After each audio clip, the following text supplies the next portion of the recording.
Bridge to liberty from Red Kowloon to free Hong Kong. 11 weary men trudged the last few yards after 2.5 years of captivity and torture in Red China. The Fliers are led by Colonel John Arnold, senior officer aboard the B-29 when it was shot down. Major William Balmer is still on crutches as the result of injuries suffered when the plane on a leaflet-dropping mission was down.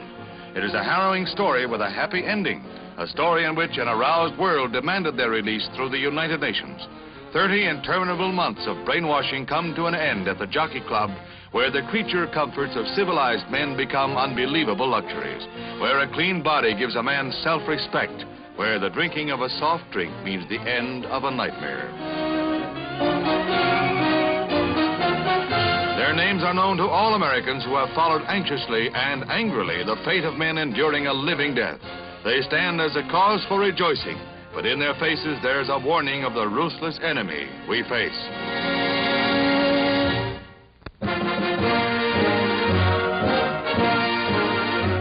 The ancient capital of the Incas plays host to President Gustavo Rojas Pinilla of neighboring Colombia, who is greeted by President Jose Ibarra of Ecuador and members of the diplomatic corps.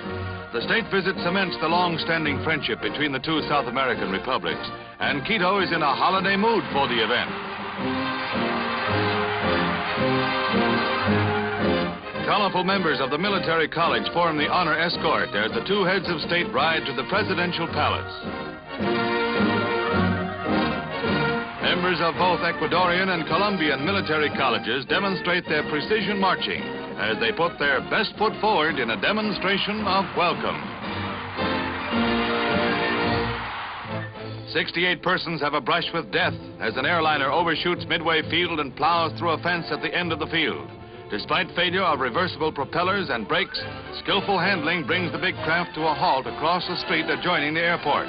The pilot swerves to avoid a concrete abutment and parked automobiles.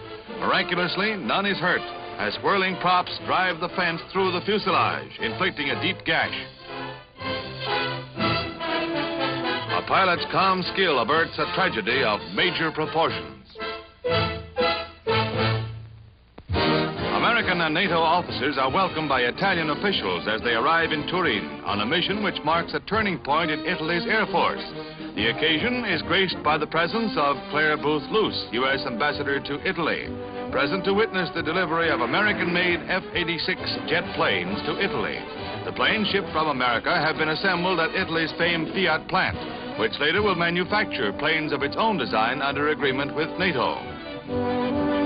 Even as tension in Europe decreases, wings for NATO are stepped up to keep the peace.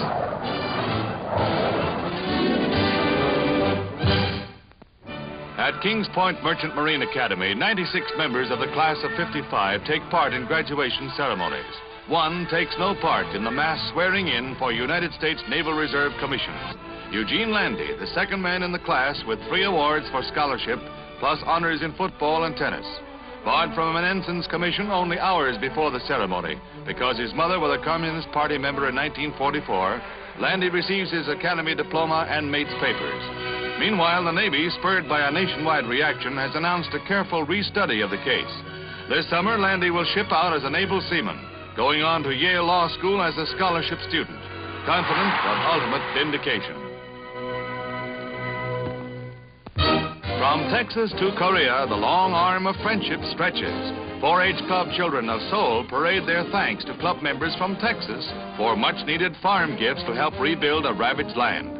The delegation that brought the livestock marches in the parade after presenting the cows and pigs and sheep to the Koreans. A Korean hat and pipe will make wonderful souvenirs back in the Lone Star State, while a bit of old Texas, a 10-gallon hat, stays in Korea with President Syngman Rhee. That Stetson looks mighty familiar to old Bossy. Well, howdy, partner.